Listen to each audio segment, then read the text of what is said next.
Gacha games have been around for a very long time, but they really blew up when Genshin Impact dropped back in 2020. With millions of players and billions in revenue, the gacha industry is thriving. But is it actually evolving, or are we just stuck in a loop? When Genshin first launched, a lot of people were aware of the flaws in the game. Things like the 50-50 system and especially the weapon banner. We all know how that incident went down. I swear to fucking God! You have to be fucking kidding me! But even though players knew how bad the monetization was and how little transparency there was, they still decided to play. They ate up everything the game threw at them, never holding the devs accountable.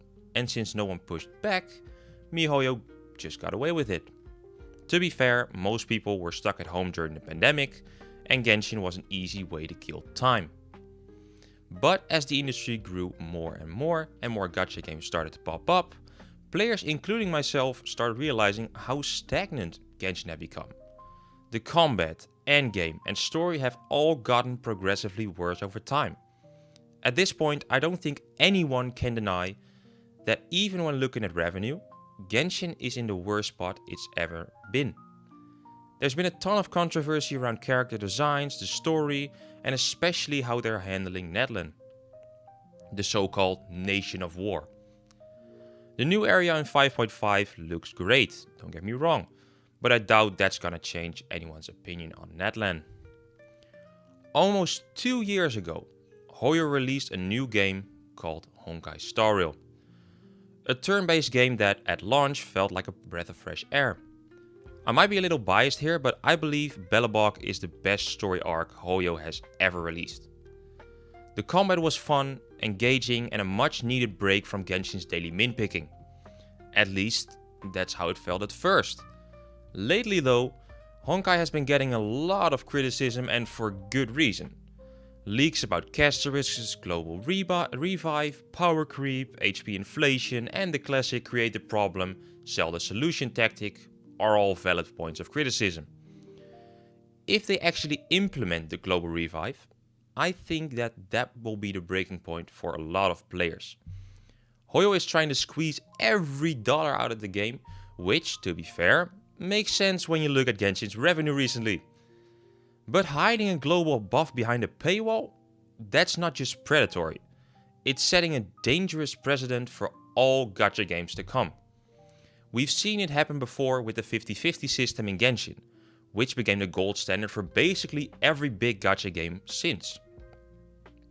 If we let Hoyo get away with this, other games will follow suit. And at that point, you're not even pulling anymore for the characters you like. You're pulling for the buffs they bring to your whole account. Kinda kills the fun of the game, doesn't it?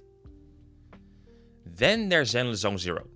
The game had an absolutely terrible launch with that weird TV system, and when revenue started dropping, Hoyo actually stepped in to fix it. And they did it fast, at least by their standards, because ZZZ's launch wasn't as strong as HSR's or Genshin's. Right now, I'd say ZZZ is in the best spot out of the 3 Hoyo games, but that doesn't mean it's doing great either. Most Hoyo games start losing interest after the first anniversary, and ZZZ still hasn't hit that point. This happens with a lot of gacha games. After a big anniversary patch, everything just feels less rewarding. But that being said, ZZZ has some solid combat, cool endgame modes, and honestly, some of the best character designs I've ever seen. But even with all that, I still think Hoyo's approach to game development is a big part of the problem and could be the death of ZZZ eventually. The longer I play Hoyo's games, the more I realize they're just doing the same shit over and over again. It's wild how out of touch they are with their own player base. Like, they add a search button for the mail system in Genshin, then cry on stage about not knowing what players want? Couldn't be that way. Maybe you should add a search button to his own inbox, so he can find players' feedback that they have been screaming about for years. For example, the relic loadout. People have been asking for that since forever and it's still not in the game. Meanwhile, Woowa comes in and just does it. Like, no big deal. Yet Genshin still refuses to add it. Speaking of Woowa, the game has actually been improving a lot over the last few months. The launch and the story were, to be blunt, very rough, But they made up for it by showering players with rewards early on. It kept people happy and engaged, which is something a lot of gacha games fail at. One of the biggest things that made Kuro's games stand out from Genshin is how much better they handle traversal methods. If you've played Genshin, you know the pain of climbing a wall, running out of stamina and sliding all the way back down. In Wuwa, you can just run on walls without using stamina. In Renacida, you can straight up fly. It just makes exploring just so much more fun. Of course, Kuro isn't perfect either. They've made mistakes like Whimpering Waste, which just isn't fun at all. It feels like a time trial and a roster check rather than an actual skill-based mode. Tower of Adversity doesn't have that problem, since AoE characters can still clear stages. But yeah, the 2.1 update was very mid and Whimpering Waste is very rough. The key difference between Kuro and Hoyo though, is that Kuro actually listens to players' feedback. I really hope they keep pushing industry standards forward, because the more they improve, the better the gacha scene gets as a whole. A gacha game doesn't have to be perfect, but it does need to improve. People love calling Wuba or any new gacha game the Genshin killer, but let's be real, that's not happening anytime soon. Genshin and other Hoyo games are so big in the East that I don't see them dying anytime soon. That whole Genshin killer thing honestly just brings more attention to new games anyway, which is a win for them, so there's not really a big problem with it at all. And if our favorite bald guy calls it the Genshin killer, it will garner even more attention towards the game. He could honestly call My Little Pony the next Genshin killer and still get insane amounts of views. One last thing, I've noticed a lot of people calling constructive criticism hate lately. Just because someone criticizes a game doesn't mean they're attacking you personally. If you disagree, that's fine, but that doesn't mean the video is bad.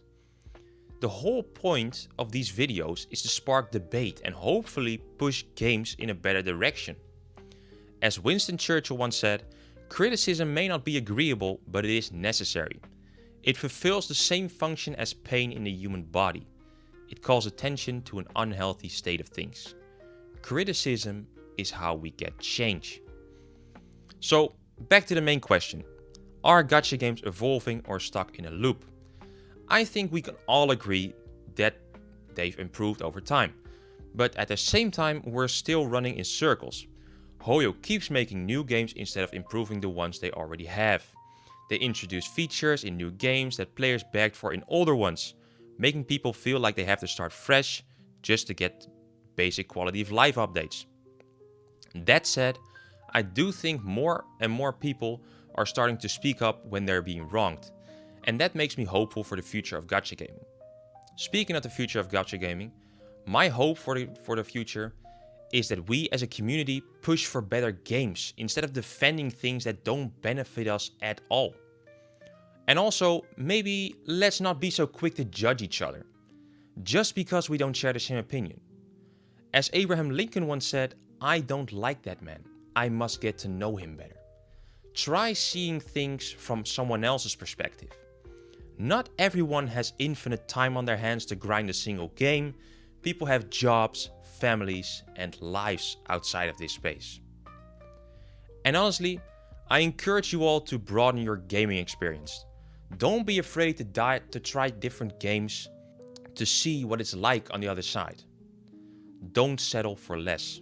Honestly guys, I really want to thank you for watching this video, and if you like this type of content and want to see more of it in the future, but also a lot more gaming content I want to upload on my channel, consider subscribing or liking the video. And yeah, that's basically it, man. Thank you guys for watching, and I'll see you guys in the next one. Bye.